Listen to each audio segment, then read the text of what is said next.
The Aborigines were deemed to be subhuman, little more than animals, which was to justify not only the theft of their land, but their extermination.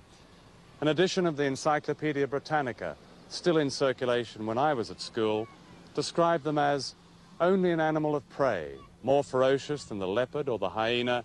He devours his own species. So they were hunted and raped and massacred. And few doubted at the time that genocide was official policy.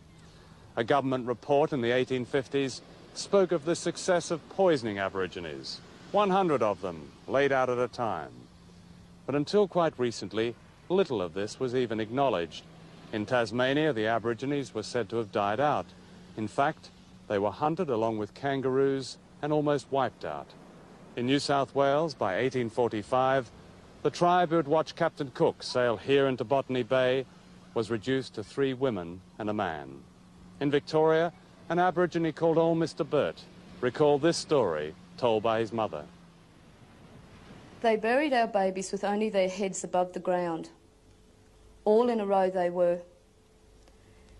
Then they had a test to see who could kick the babies' heads off the furthest. One man clobbered a baby's head off from horseback. They then spent most of the day raping the women. Most of them were then tortured to death by sticking sharp things like spears up their vaginas until they died. They tied the men's hands behind their backs, then cut off their penis and testicles, and watched them run around screaming until they died. One of the most enduring myths about the Aborigines is that they did not fight back. In fact, the war of resistance lasted more than a century, some of it here on the banks of the Hawkesbury River, north of Sydney. During the 1930s, my father built a cottage here, on the beach at an Aboriginal place called Patonga.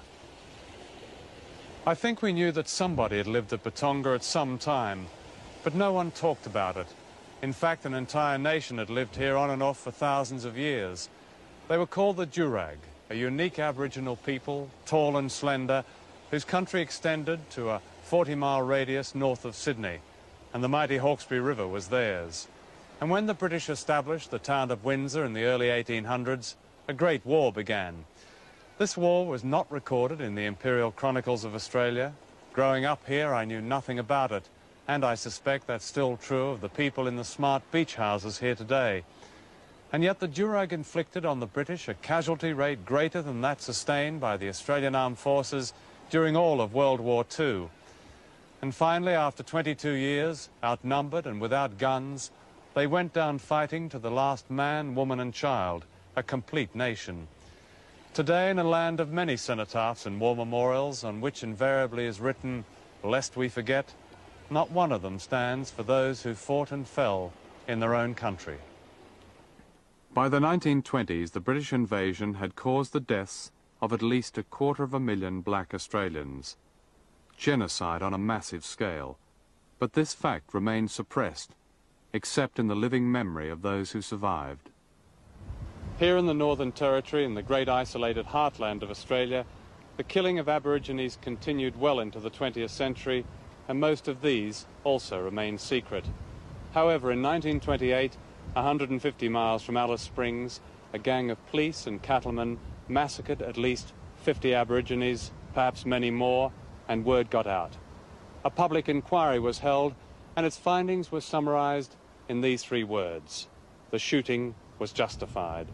In giving evidence, Constable William Murray said, "We shot to kill. What use is a wounded blackfellow